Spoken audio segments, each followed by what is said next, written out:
மற்றும் ஒரு அண்மை செய்தியை பார்க்கிறோம்.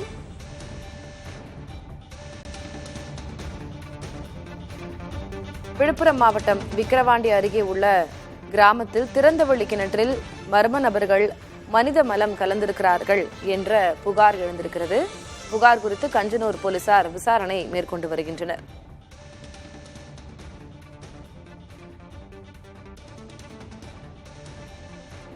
கூடுதல் விவரங்களை வழங்குவதற்காக செய்தியாளர் காமராஜ் இணைகிறார்.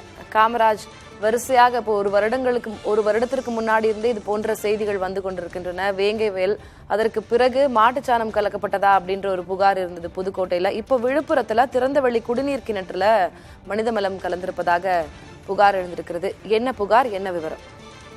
விழுப்புரம் மாவட்டம் விழுப்புரம் அருகே இருக்கக்கூடிய கஞ்சனூர் கிராமத்திற்கு அருகில் இருக்கக்கூடிய KR பாளையத்தில் 100க்கும் மேற்பட்ட குடும்பங்கள் வசித்து வருகின்றன. இந்த குடும்பங்கள் வசிக்கக்கூடிய பகுதிகளுக்கு குடிநீர் வழங்குவதற்கு அப்பகுதியில் திறந்தவெளி கிணறு அமைக்கப்பட்டு அதன் மூலமாக குடிநீர் தேக்க தொட்டிக்கு ஏற்றப்பட்டு முழுவதுமாக அந்த ஊர் பகுதி முழுவதுமாக குடிநீர் வழங்கப்பட்டு வருகிறது. இந்நிலையில மர்ம நபர்கள், அந்த பகுதியில் இருக்கிற மர்ம நபர்கள் மது போதையில் அந்த திறந்தவெளி கிணற்று மலம் கழித்திருக்கிறனர். மலமானது அந்த இருக்கக்கூடிய குடிநீர் கிணற்றுக்குள் விழுந்திருக்கிறது.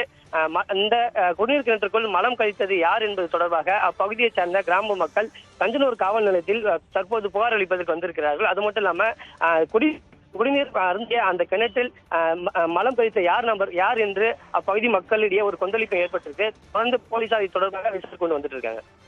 எப்படி கண்டுபிடித்தார்கள் இது மனித மலம் தான் கலக்கப்பட்டிருக்கிறது, இல்ல யாரேனும் அதில் மலம் கழித்திருக்கிறார்கள் என்பதை புகார் கொடுத்தவங்க எப்படி கண்டுபிடித்திருக்கிறார்கள்? அதாவது திறந்தவெளி கிணறு என்பதால் அதன் மேல் கட்டைகள், அதாவது சிமெண்ட் கட்டைகள் அமைக்கப்பட்டு மூடப்பட்டிருக்கும்.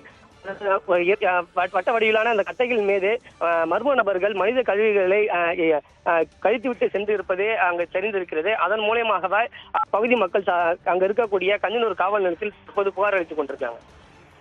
விவரங்களுக்கு நன்றி காமராஜ்.